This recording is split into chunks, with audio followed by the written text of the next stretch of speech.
Hi, I'm Peter Kavanagh. Matthew chapter 1 and verse 18. This is how the birth of Jesus Christ came about.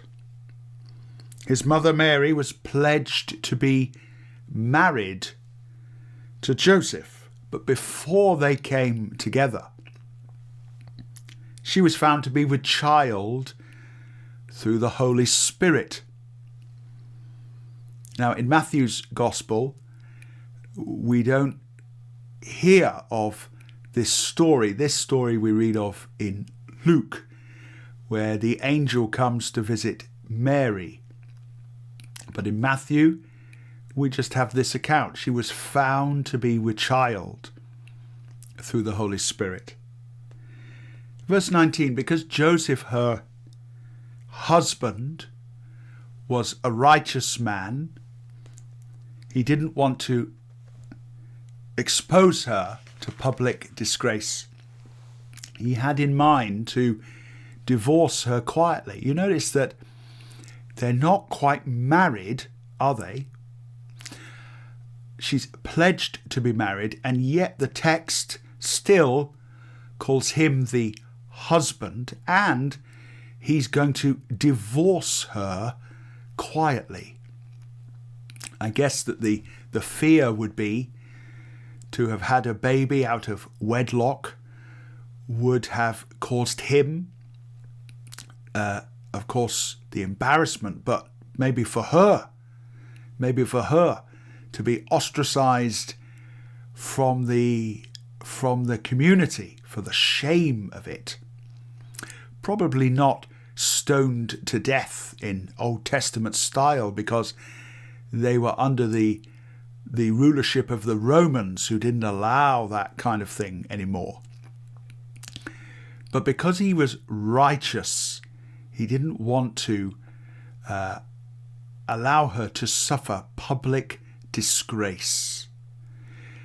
Very often, when we are righteous, we should seek to try to help people not to suffer public disgrace. But anyway, after he had considered this, verse 20, an angel of the Lord appeared to him in a dream.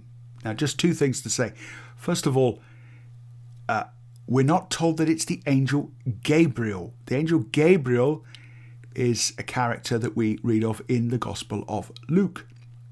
Now, is the angel of the Lord the angel Gabriel? Maybe, but Matthew doesn't tell us that. So it could be that different angels are at work in the story. The second thing to notice is the angel of the Lord appeared to him in a dream. And as we'll see as we read the Christmas story, Joseph has a phenomenal number of dreams that guide his steps. If I were to say to you, I want to talk about the character Joseph from the Bible, the one who had all the dreams, our mind might go more readily to the one in the Old Testament. You know, the one from the Andrew Lloyd Webber musical, the one in Genesis chapter 37. But actually, this Joseph also is highly prophetic and able to hear from God through dreams and visions.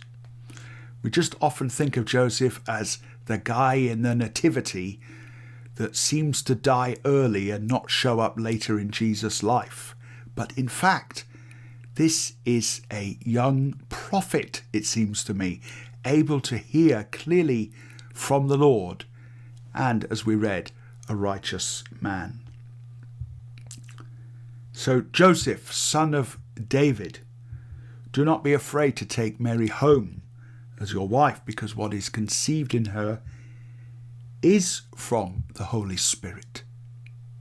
Maybe Joseph didn't believe her. Seems likely he was going to divorce her. She'll give birth to a son, and you are to give him the name Jesus. The name means the Lord saves, because he will save his people from their sins.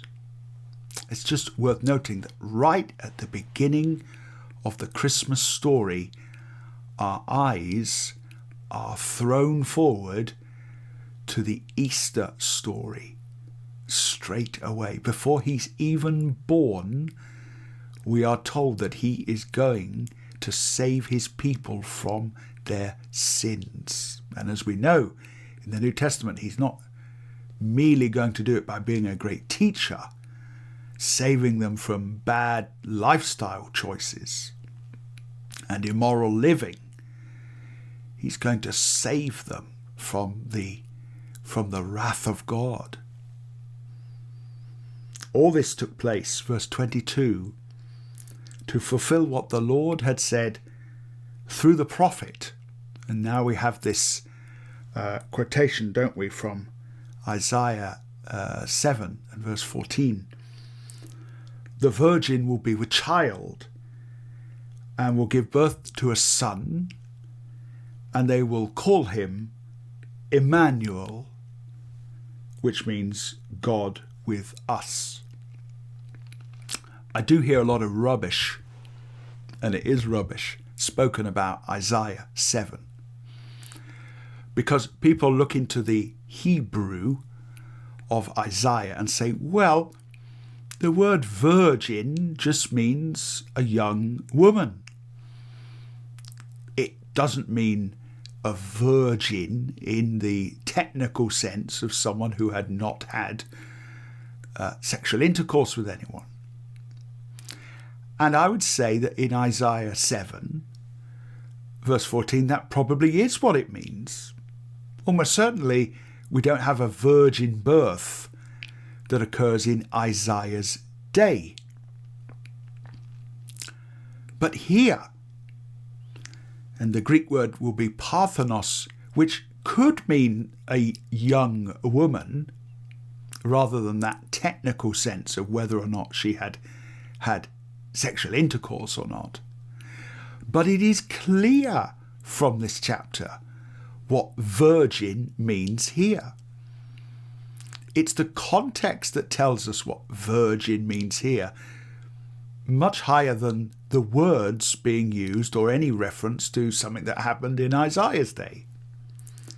She was made pregnant by the Holy Spirit. It says that in verse 20. And then, just in case we don't get the message, when Joseph woke up, verse 24, he did what the angel of the Lord had commanded him and took Mary home as his wife. But, verse 25, he had no union with her until she gave birth to a son, and he gave him the name Jesus. So whatever virgin may have meant in Isaiah 7, here, this is a miraculous birth. Jesus is conceived of the Holy Spirit.